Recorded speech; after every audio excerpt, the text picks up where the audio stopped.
everybody. My name is Betty Lou Sandy of the Spruce Street Community Garden. We're here today to talk about planting seeds for the following year. How to start your plants for the new spring and summer. There are different times that you can start different things.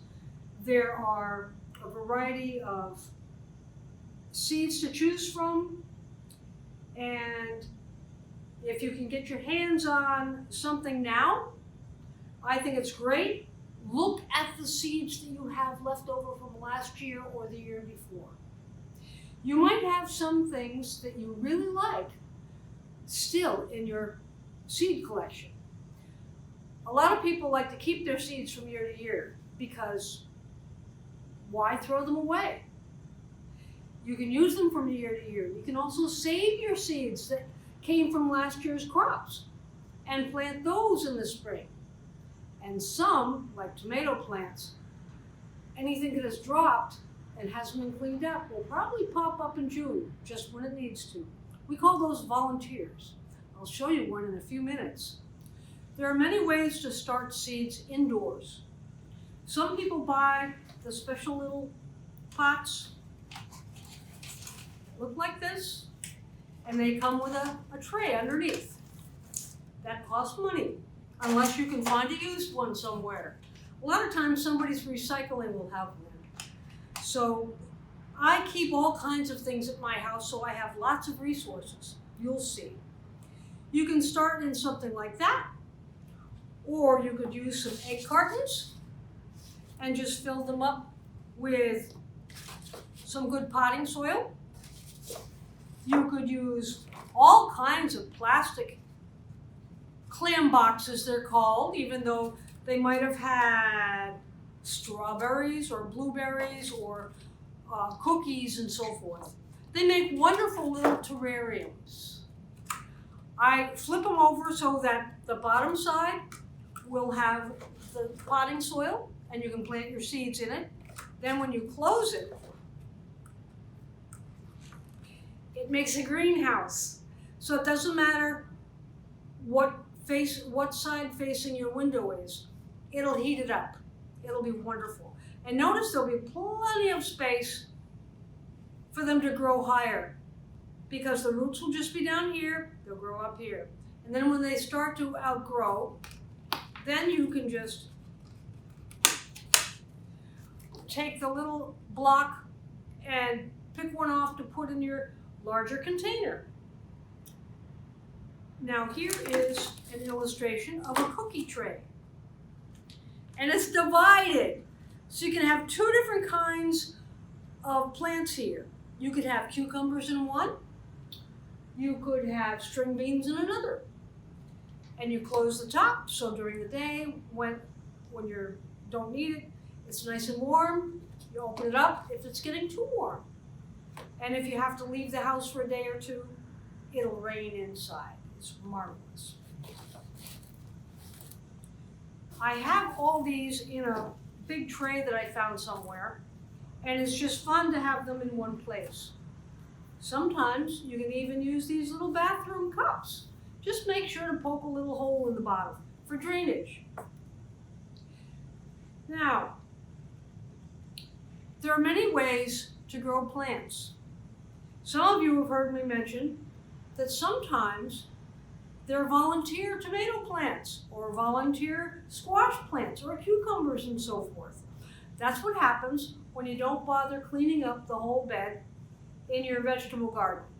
And the rotten fruit from the tomato plant falls down and wiggles its way into the soil through the winter with the mulch, the rain, the snow, and it's all snuggly down there and starts to grow. So then it will emerge in June as a volunteer plant. They're the best. And here it is October, and I found a volunteer in one of my containers. Go figure. But it's fun to show you. Also, when you're starting your vegetables by seed, use a little Epsom salts. Epsom salts It's not a brand new. It's good for the feet, good for the roots. Magnesium sulfate. I just put a little sprinkle into the soil where I'm starting seeds, and it helps the roots grow a little more. When you're transplanting your perennials and shrubs at this time of year, or last fall, and again in the springtime, you might want to sprinkle a little of that around too. Last night, I soaked my pea seeds. These are peas. This is what they look like. I buy in bulk because sugar snap peas are my favorite in the springtime and in the fall. They're a cold weather crop. But you see what we have here? These are peas. These are the seeds I'm going to plant. Now you can put these directly outside, so you don't have to start them indoors. But if you're in a hurry in the springtime, it's a good thing to start your peas indoors, I'd say by the middle of February. So you can put them outside in March, and then you'll be eating them by April. But any time is a good time, as long as it's not the middle of the summer. I've got some peas. I've got some spinach. And you can keep a little chart as to where everything is. Or even mark the containers. I'm going to get a little more soil.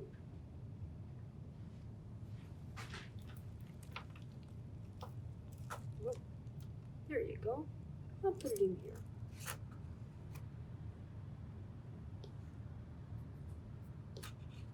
And this is just so you can see a variety of things that are growing.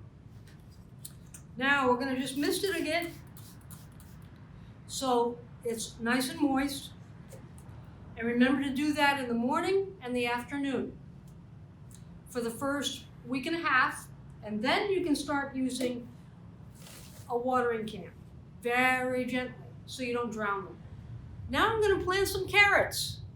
Carrots can be done indoors or outdoors as long as you have sandy soil.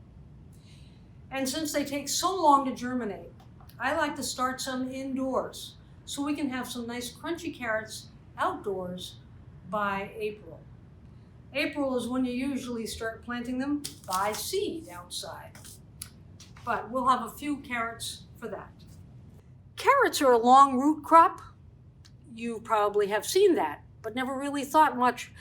They like to grow in the ground, and their long root is in the ground, so you have to give them at least a foot of space and very sandy soil. I have sand here, all-purpose sand. You can get at your local hardware store or at a garden center. Woof! There's a little bit of dust in there, so be careful what you do. But I guess that was a good illustration to help you to not do it wrong. Anyway, we're going to be planting them in a very deep container that can be in the house and then transported out of the house. Here, I have some nice loose potting soil to start with. Then I'll mix in some sand.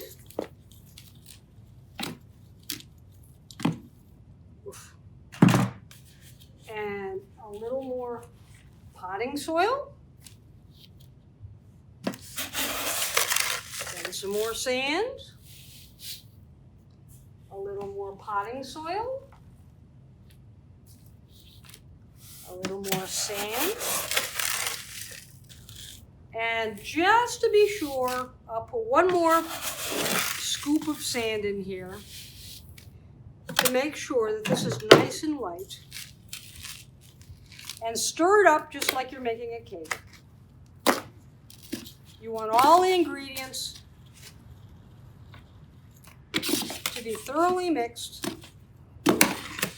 Now I've filled this whole container with a combination of moist potting soil and sand. By the way, It makes a difference where the sand comes from. Don't get it from the side of the road, because that'll have petroleum and salt in it. Don't get it from the sandy beach along the ocean. That too will have salt in it. But along a beach at a pond or a lake is all right. Or maybe you've got a sandy area in your own home. Well, anyway, I mixed in the sand so it's nice and loose, the moistened potting soil, so it should be able to go through very nicely. Now I have my carrots. Remember, they're going to go down deeply, so you need it extra deep. If you don't have it deep enough, or if the soil is too heavy, you're going to have short carrots even though the picture says long. Next time you go to the grocery store, go look at a bag of carrots and see how long they can get depending on what varieties you have. And also remember, these take a very long time to germinate. So allow time. Look on the container, see how long it says it's going to take for germination and how long it's going to be for harvest. Everything you need is right on a seed packet. All these other seeds that I showed you before, it's all right there.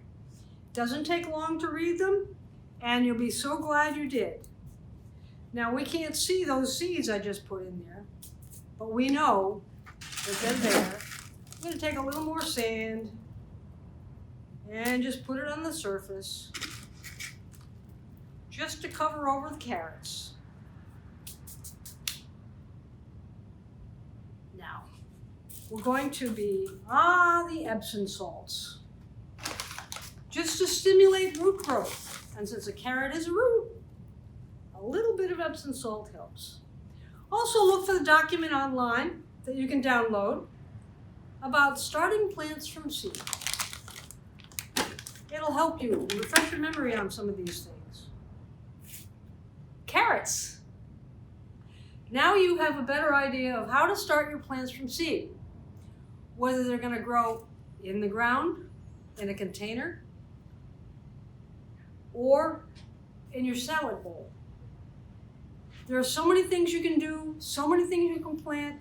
You don't have to spend a lot of money. It's amazing what you can do in your own home in preparation for out in your yard.